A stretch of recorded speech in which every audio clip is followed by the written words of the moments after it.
A última bala, a minha vitória. A minha kilatmusan ikos maghaunya vitória.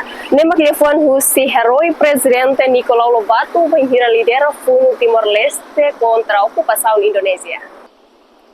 Husi lefon ne hapoentinan ruanolu resinhat ocupação Indonésia.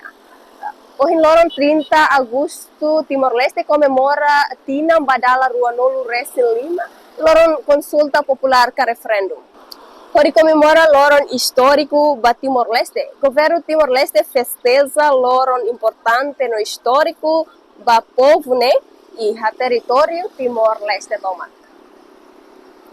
Comemoração loron né governo coloca ona membro governo hotu hamutu ko povo sira tuir colocação nebe primeiro-ministro Sanana Gusmão coloca ona.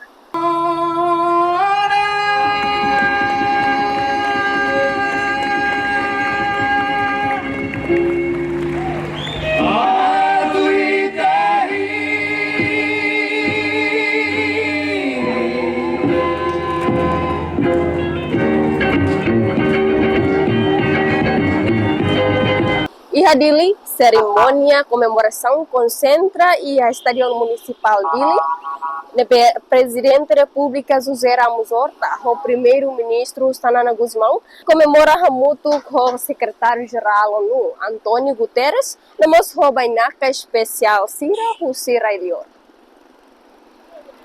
Viva Timor-Leste!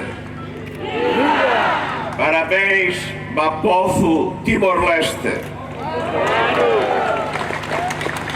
Excelências, belum doben sira, rolaran axolok no emoção clean, tebes mak aumai asoro itabut sira, oin e afatin idane. Dia 30 de agosto de 99, Liu Husi Missão ONU Niang, UNAMED, realiza referendum para o povo Timor-Leste, deve ir resultado por 109,5 rejeita opção autonomia especial do governo Indonésia. The Republic of Indonesia and the Republic of Portugal. Our friend Rick, We are now moving immediately you want to come to the stage, please? on the next and singing phase. with us.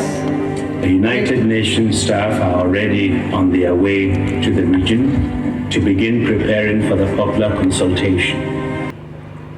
Movimento Solidariedade Internacional Maghalo Kataguita Benefia. Enquanto o governo sírio no Balufan Tanquila Fambo Doioi Ba Indonésia onde oita povo e rei para que temes abrigo com apoio para a luta irene, para a resistência irene. Irene Maquita Mós, do povo, tem que agradecer para organizações, movimentos, solidariedade e rei para que temes onde foram fati coragem meita. Ustanya Barreto Ganito Fatima VIP.